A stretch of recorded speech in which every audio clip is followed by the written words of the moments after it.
Hey, Steve Mignanti here on my YouTube channel, the Steve Mignanti YouTube channel. And as you may know, I was on staff at Hot Rod Magazine from August 1997 through January 20th of 2004.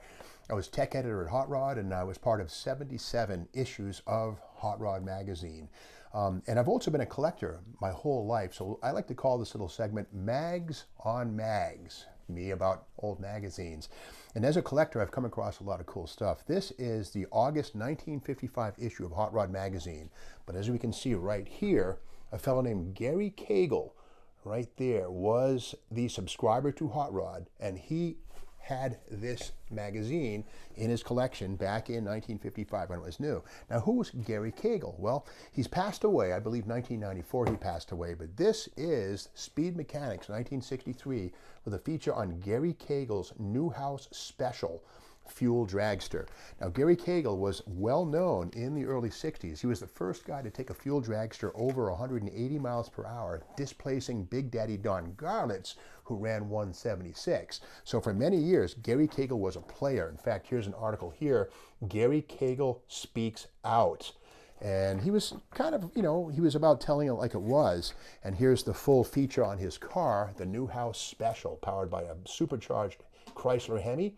And it says here, Policeman's Special. Well, that's a reference to the fact that Gary Cagle was an LAPD crime scene photographer, amongst other things, during his career. And when he passed away in 1994, a lot of folks wondered, what do we do with his remains? Well, his son took the ashes and basically went up to the March meet at Bakersfield, California, where Larry Huff's Pure Hell fuel altered. They packed Gary Cagle's ashes, or a good part of them, into the parachute at the finish line at the Bakersfield Famoso drag strip. They popped the chute in 1994 at the March meet, and Gary Cagle will forever be part of the Bakersfield finish line.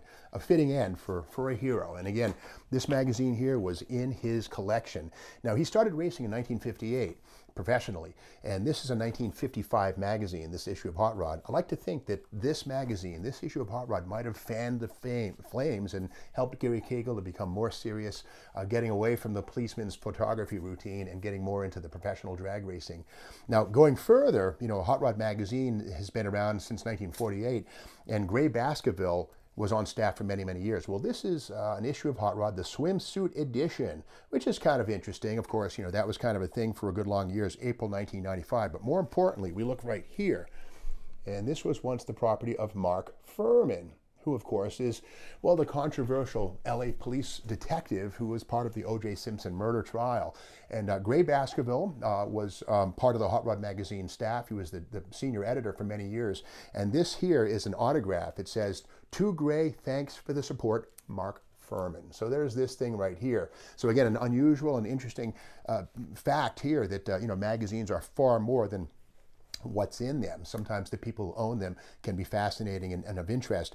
And something kind of cool here, I'm big on coin collecting, and in the world of coin collecting, there's a thing called a mint error, and those are coins that basically were manufactured at the mint with production problems. Well, that can also happen in the world of car magazines.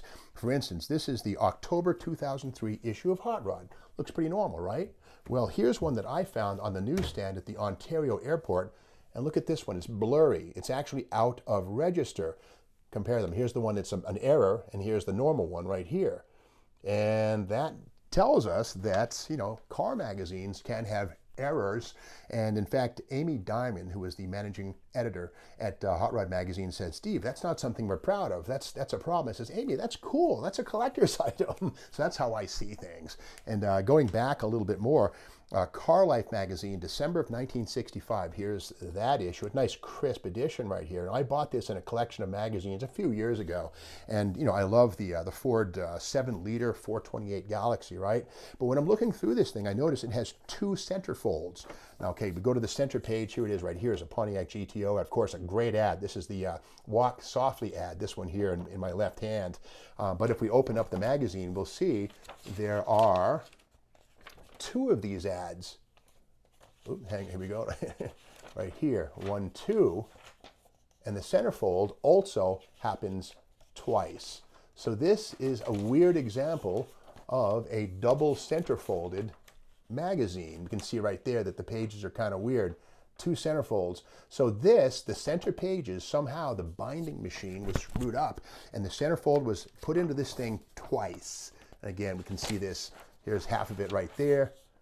And there it is again. And this is not something I modified. These staples are original and from day one. So again, you know, magazines are more than just what's in and on them. They can be quite interesting in terms of who owned them, and in some cases, printing errors that make it out to the newsstand. So keep your eyes open. If you find a car magazine, new or old, look closely. You might find something more than what you'd expect. Now, if you like this video, be sure to stay tuned to and subscribe to the Steve Magnanti YouTube channel for more mags on mags. And of course, lots of stuff with my 62 Dodge Dart police car, Buster, as we build that thing into a 513 cubic inch tire spinning monster.